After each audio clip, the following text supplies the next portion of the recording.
Did my roommate curse me?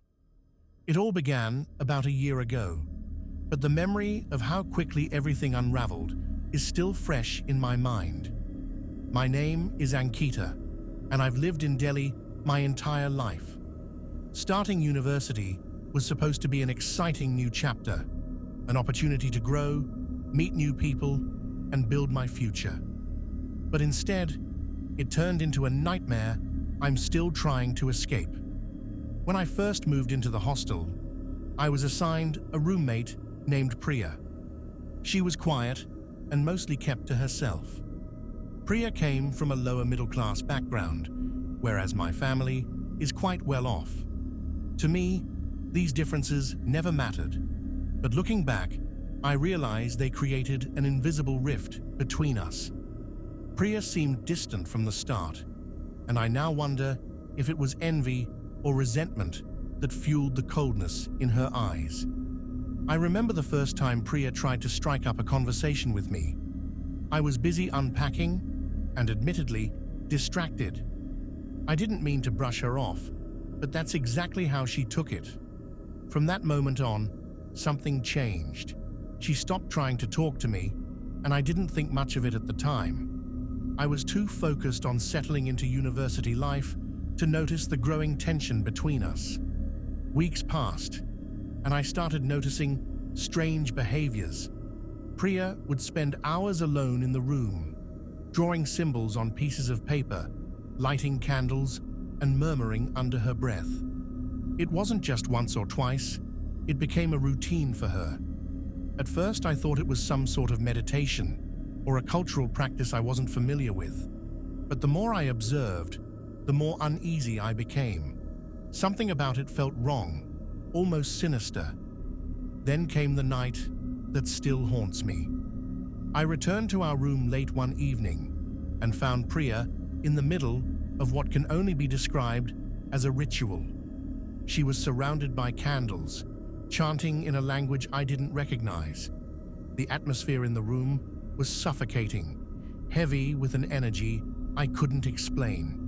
The shadows on the walls seemed to twist and dance, defying the light. I stood frozen in the doorway, my heart pounding.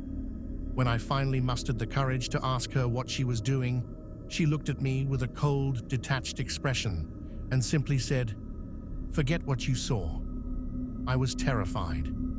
The next morning, I went straight to the hostel administration and requested a room transfer.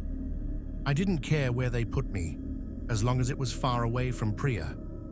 Fortunately, they granted my request, and I moved out that same day. I thought I had left the fear and strangeness behind, but I couldn't have been more wrong. Just days after moving out, I fell seriously ill. It wasn't a normal sickness. It felt like my body was shutting down. I was weak, constantly fatigued, and no doctor could figure out what was wrong with me. My parents were beside themselves with worry, and I had to stay home for several weeks to recover. The entire time, I couldn't shake the feeling that Priya was somehow responsible. The thought was irrational, I told myself, but it lingered like a dark cloud over my mind. When I finally returned to the hostel, I was placed in a new room with a girl named Unnati. I was relieved at first. Unnati seemed friendly and approachable, a welcome change from Priya. But my relief was short-lived. As I got to know Unnati, I discovered that she was friends with Priya. Worse still, Unnati appeared to be involved in the same strange practices. I began seeing the same symbols, the same candles, and hearing the same low murmurs late at night. I started feeling like I was being watched, even when I was alone in the room. The shadows still moved unnaturally, and every night I heard whispers, soft, unintelligible, but unmistakably there. I couldn't escape the feeling that Priya and Unnati were somehow connected, and that whatever Priya had started, Unnati was continuing. Now, a year later, I'm still trapped in this cycle of fear and uncertainty. I don't know who to turn to or how to protect myself. I've tried talking to a few close friends, but they either don't believe me or think I'm overreacting. That's why I'm writing this on Reddit. I need help, advice, anything that might explain what's happening to me. Has anyone else experienced something like this? How do you fight back against something you can't see or understand? I'm scared that whatever Priya did to me is far from over, and I'm desperate to find a way out. All I want is to feel safe again.